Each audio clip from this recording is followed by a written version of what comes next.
कौन से मैसेज। दूसरा, ఎన్ని రోజుల్లో సందేశం అందుతుందని అడుగుతున్నారా? ఏమి సందేశం?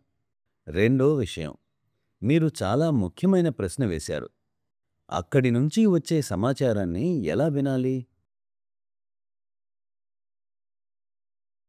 మీ ముఖాన్ని నది లేదా చెరువు నీటిలో చూడాలనుకుంటే మీరు చూడలేరు. నిశ్చలంగా ఉంటే చూడగలరు.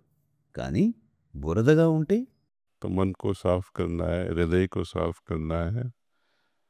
మనసును, హృదయాన్ని శుభ్రం చేసుకోవాలి.